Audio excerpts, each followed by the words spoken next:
continuamos a falar da Selic, né, mantida então em 15% ao ano na última super quarta, né, do ano. Vamos agora saber os efeitos na economia. Eu converso com o economista da FGV Agro, Felipe Serigatti. Felipe, boa noite, muito bem-vindo. Boa noite, Simone. Tudo bom com vocês? Joinha por aqui. Pois é, né, Felipe? Nos Estados Unidos, o Federal Reserve, o Fed, reduziu taxas por lá, né, juros. Né, e por aqui, o Banco Central manteve, então, a taxa estável em 15% ao ano, para levar a inflação à meta, não é? O Banco Central querendo desaquecer a demanda para conter a inflação, mas teve críticas, não é, Felipe? Por exemplo, a CNI falou que em desaceleração da inflação, que está mostrando aí, permitiria então essa redução da taxa. E eu te pergunto, impacto para a economia, para o consumo das famílias, com essa Selic a 15% também em relação à atividade das indústrias, investimentos no agro. Fala para a gente a tua análise. Maravilha, então vamos lá.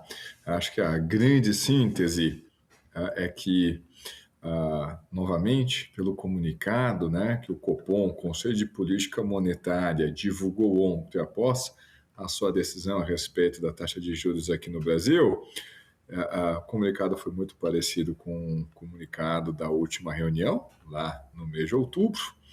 E, gente, o Banco Central tem mostrado uma postura mais linha dura do que o próprio mercado, do que o próprio mercado financeiro.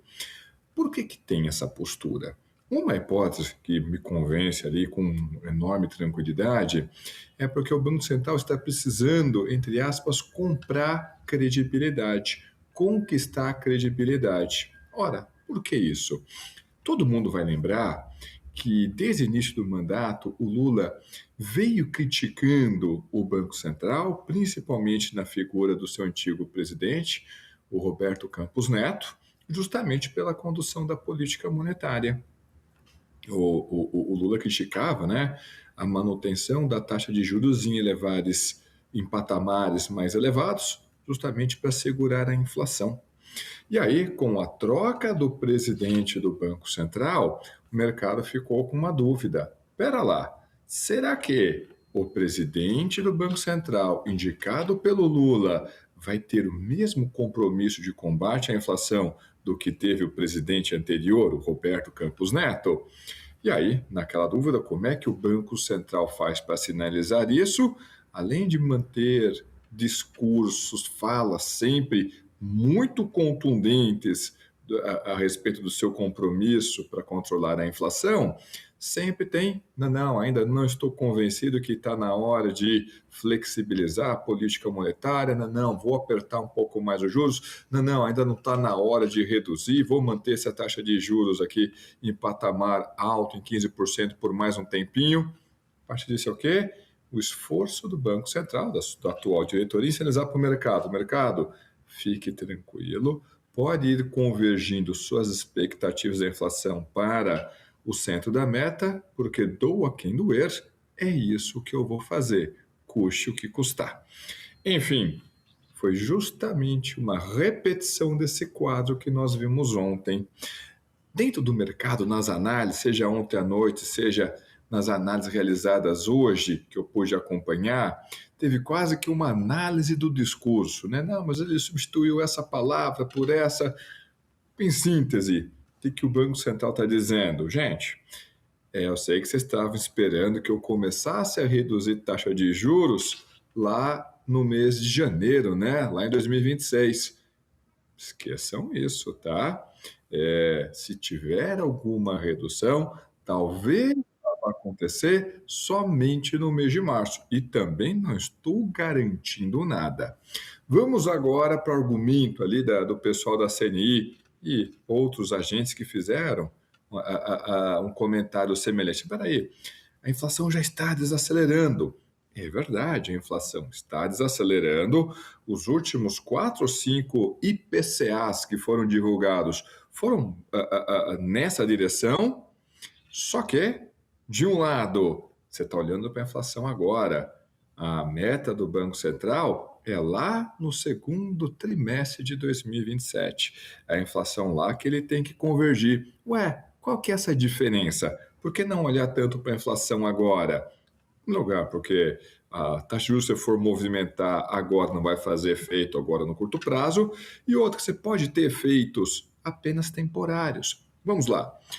Parte da inflação menor que nós estamos vendo, inclusive essa que saiu ontem, parte veio da onde? Redução de preço de alimentos, ok, e redução de bens industriais. Ou seja, isso está de alguma forma associado a uma safra grande que nós tivemos, mas, ao outro lado, ao movimento do dólar. O dólar caiu, o dólar ficou mais barato aqui na economia brasileira. Isso ajudou, naturalmente, a reduzir o preço de peças, partes, componentes, insumos de produção e bens finais importados, além das commodities, e aí que são um caso clássico dentro do universo agro. Alguém garante que a situação estará assim ao longo de 2026, com o ano eleitoral? Ninguém consegue garantir isso. E você pode ter uma reversão desse processo. O Banco Central não cabe assumir risco. Ah, não, vamos assumir. Não, não, não. Ele tem que jogar na segurança. Ele sim tem que ser o agente mais conservador da economia. E isso é bom. Se o mercado comprar essa ideia, a inflação converge para a meta de uma maneira mais fácil e demandando justamente menos juros. Ah, então por que não está acontecendo agora? Justamente porque o Banco Central está num processo ainda de conquistar essa credibilidade junto ao mercado.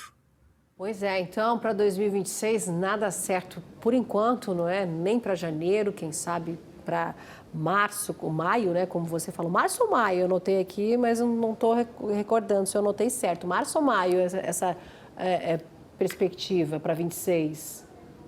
Para março, Março. tá? Então, as reuniões do Copom acontecem uma vez a cada 45 dias, a próxima é no final de janeiro, a próxima é a seguinte, início de março, e a próxima, né, depois de março, vai ser justamente em abril.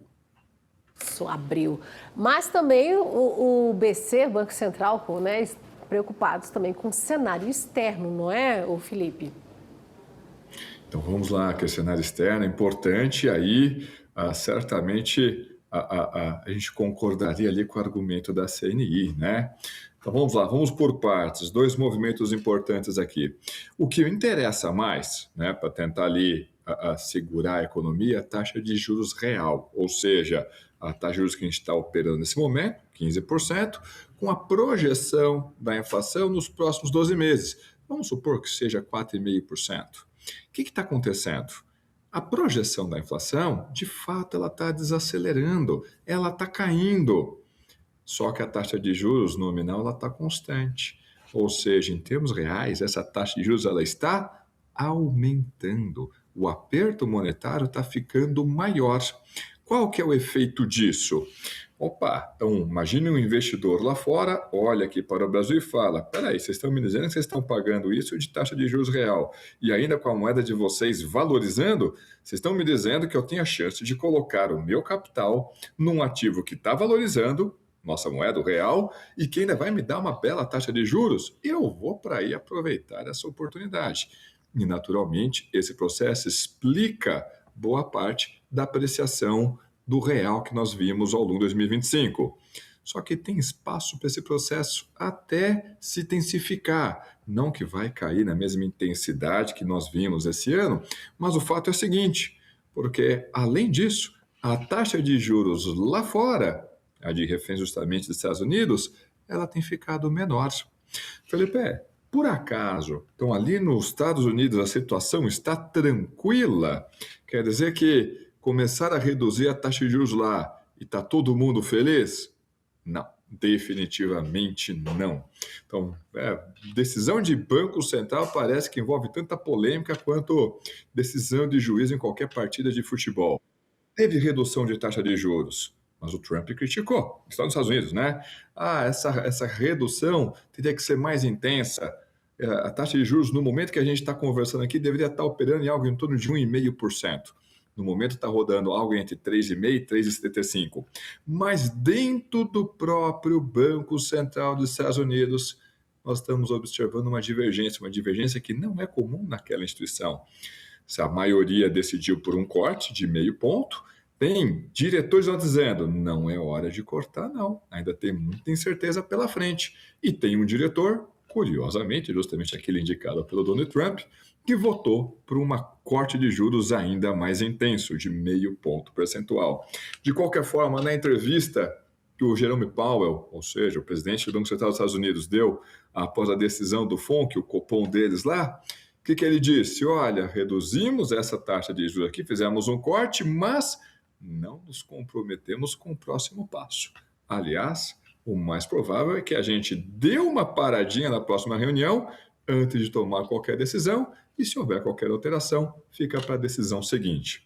Ou seja, o pessoal está caminhando em gelo fino. Dá um passinho de cada vez, vê se está estável, analisa a situação e aí decide sobre o próximo passo. Isso vale para o Brasil, isso vale para os Estados Unidos. E no meio desse processo não falta polêmica. Verdade. Felipe, muito obrigada pela análise de hoje aqui com a gente no Jornal. Já te dedico uma boa sexta, um excelente fim de semana e até a semana que vem. Com certeza. Então, olha, uma ótima noite a todos, excelente final de semana e nos vemos na próxima semana. Tchau, tchau. Até lá.